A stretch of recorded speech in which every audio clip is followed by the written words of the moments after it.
I come from a background in the history where Roebourne and the history of Roebourne haven't really been, I mean, the surface haven't really been scratched in terms of the history.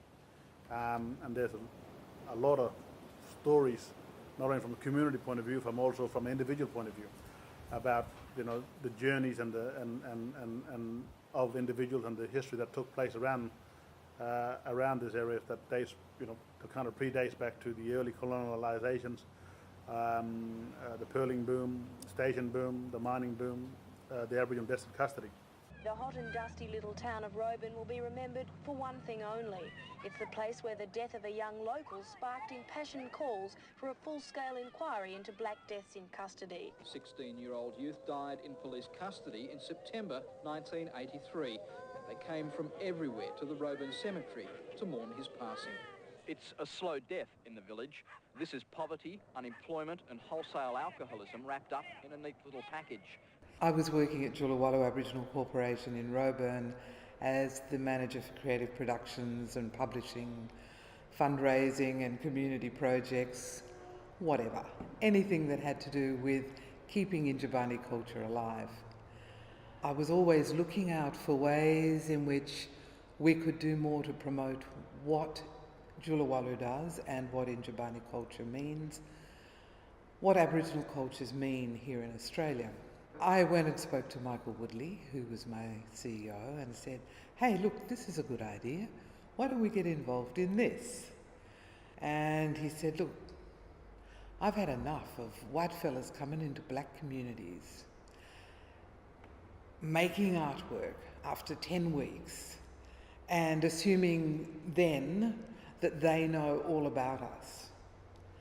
Their careers get enhanced, and we black fellas are still sitting back here in the dirt trying to do things on our own. I said, well, there's another way around that. We could say that you, for instance, might be one of the artists, and it can be a shared situation. And that way, the artist who comes in will provide skills to our community. You can guide them and you can show them. You can have that experience, because you don't get enough time to do the creative things that you're really good at doing. He was talked into it. It was really foreign to come out here and collaborate with Michael. I've never collaborated with, I haven't collaborated with an Indigenous artist before. And Michael, actually, you wouldn't even call yourself an artist. No. I'm just a man with a bit of history. With a bit of history. So it's been a real awakening for me to come up and see and observe what's going on the ground here, how people are living, and how the mining boom is affecting everyone here. Yeah, I'd say I was really ignorant beforehand, before coming here. The whole experience has really changed me, actually. When I spoke to him about it, I happened to be in Perth to have a meeting, and I told him, don't come up unless you're prepared to be political, to stand up and speak with these people. When I came up here, it was, I really sort of came with the attitude that this is Michael's country and Michael's town, and I really was just coming to put myself at service to whatever was really important to talk about and to visualise.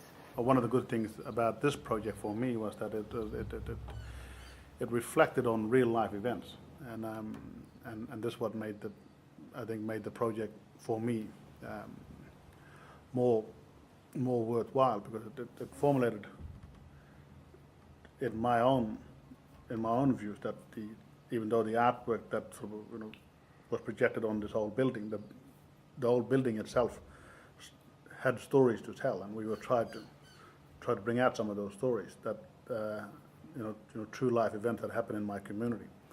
I was telling Sohan as well that I grew up as a young boy seeing this thing take place, and it was something from a young boy's eyes that you don't, because you're so young and so naive about the destructions around you, you only see the pretty things, and this is what this thing had. You know, it had dancing lights, it had music, it had, you know, everybody happy and you know, singing and talking and stuff, and that's what I saw. But inside of it all, and the core to it all, was a cancer growing and spreading, and at the end of the day, it's kind of wiped out, you know, nearly half of my, you know, my family members, and I wanted to tell that story in using this type of artwork to do that.